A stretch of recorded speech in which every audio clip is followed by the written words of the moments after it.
Hi everyone, I'm Nathan from Arms and Armor, and today I want to talk to you about the history and development of halberds. Right? So a halberd is a pole arm for use on foot by infantry, and it emerged as essentially a weapon of a commoner. Right? It's not really a knightly weapon. It's a weapon for town guards, or for commoners who are pressed into military service, or even for mercenaries by the late 15th and early 16th centuries. So this here is a fine example of a halberd from around the year 1500. Right? You can see the basic components of the halberd are the blade, so this has a cutting edge, the hook or beak, which is pointed to a chisel point, and this long spike.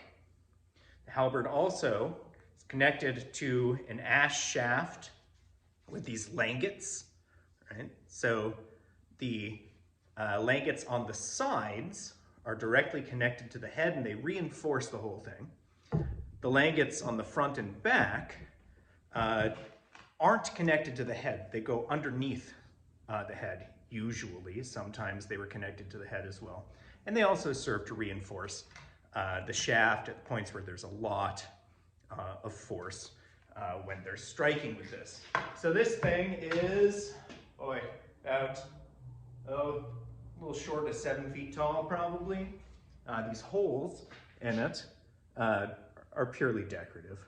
Right? There were a bunch of decorative designs that were put onto these things. Some important things you'll note when you look at it. The spike up here is offset to the back just slightly from the shaft, from the line of the shaft. This means that when you hold it, right, you get an angle up here, which is actually frequently used to parry and catch other arms, other pole arms. Right? So if someone was striking at me, I could catch their strike with another halberd or a pike or something like that. So that's on purpose, that it moves in that direction.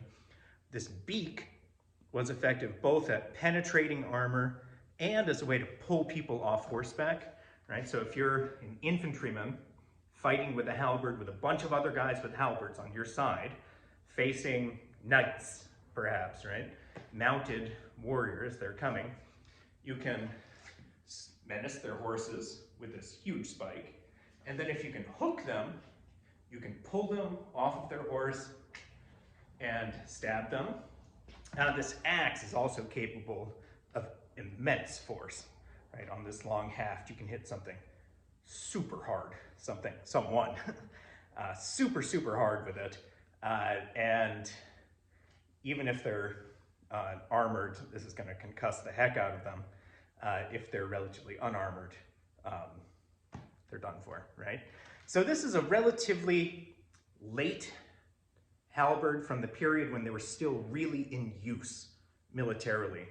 A little after this one, right, even up until like the period of American colonization, you had halberds that became more and more decorative, right? They belonged to things like the Papal Guards or the guards of, the Holy Roman Emperor or stuff like that.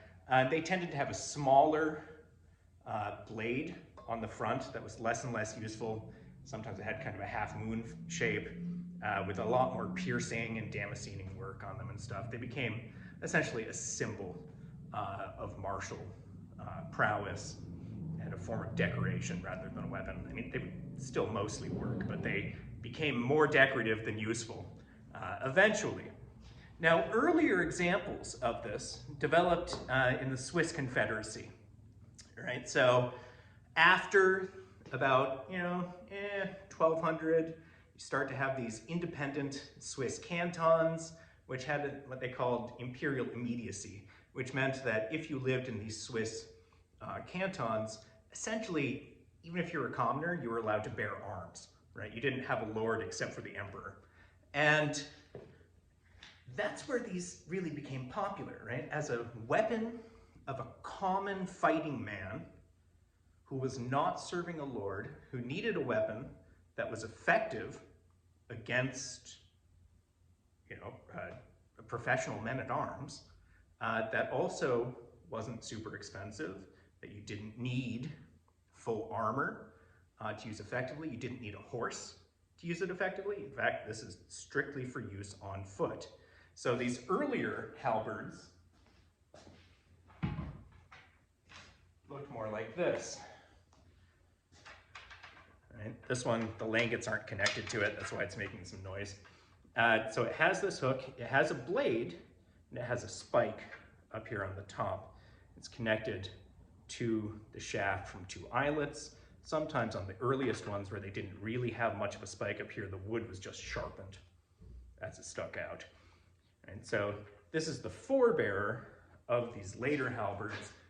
Really worked quite well. Often on these, the spike is more of kind of a blade than a square sectioned spike. And in these earlier ones, right, plate armor wasn't quite as developed. These are quite effective for all kinds of stuff. We go back even earlier to the 11th and 12th centuries. We get to the forebearers of halberds, and those are spears and axes. And so this is a Dane axe, and this is Viking spear.